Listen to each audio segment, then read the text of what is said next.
Samajwadi party की राजनगर में आम सभा का हुआ आयोजन।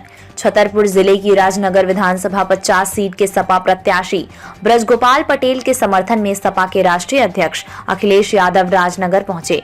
राजनगर के सती मैदान में अखिलेश यादव ने चुनावी सभा का आयोजन किया और समाजवादी प्रत्याशी बबलू पटेल के लिए वोट मांगे और बीजेपी कांग्रेस पर निशाना साधा। अखिलेश बोले, देश में किसी ने ऐसी सड़क बनाई जिसमें हवाई जहाज उतर सकता है तो वो समाजवादियों ने बनाई है। उसी सड़क पर देश के प्रधानमंत्री का भारी भरकम जहाज उतरा था और 20 साल में मध्य प्रदेश में ऐसी सड़क हो जिसमें हवाई जहाज उतर सके तो बताओ। साथ ही वो बोले, मध्य प्रदेश में एक विधायक ने कांग्रेस सरकार बनाई थी, वो सीट यही पास की ही बिजावर सीट है जहां से समाजवादी पार्टी के विधायक बबलू शुक्ला जीते थे।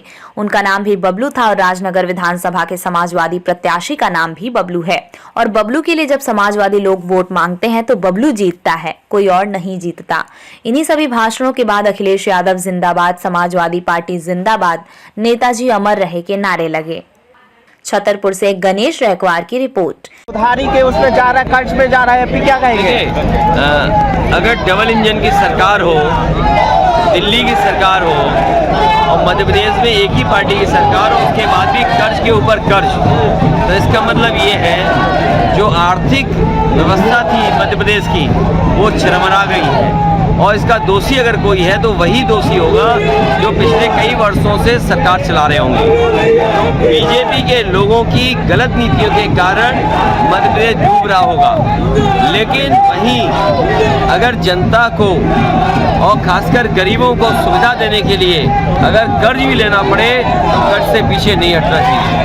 राम मंदिर को लेकर के अब तो कांग्रेस भी राम मंदिर का मुद्दा बना रही है। अगर कांग्रेस ये कहती है और कांग्रेस के वो नेता ये कहते हैं जिनके नाम में ही बीजेपी है, उनके नाम में ही बीजेपी का चुनाव चिन्ह है, तो कोई नई बात नहीं है।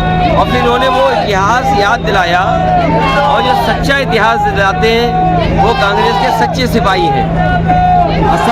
उन्होंने सच्चे इतिहास को बताया है, वो सच्चे कांग्रेसी हैं। तो ये तो सच है कि आज जो देश में और जो परिस्थितियां बनी है वो कांग्रेस की देन है, कांग्रेस की गलत नीतियों की देन है। कमलनाथ जी खुद कहते हैं कि जो उनके नाम में ही बीजेपी का चुनाव चिन्ह देख रहा हूँ और अगर वो इतिहास को सही तरीके से और सच बता रहे हैं तो उन्हें तो धन्यवाद और बधाई देना चाहिए।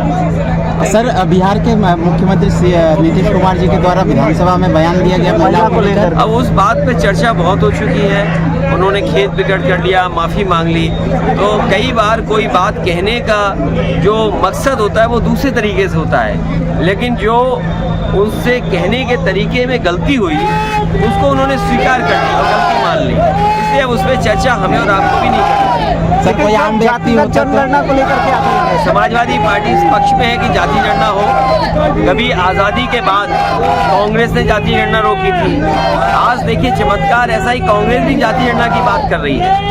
कांग्रेस जिसने कभी सामाजिक न्याय की बात नहीं की, आज सामाजिक न्याय की बात कर रहे हैं। मंडल कमीशन जिसकी सिफारिशें लागू करने में सालों साल लग गए, आखिरकार मंडल कमीशन की सिफारिश को कौन रोके था?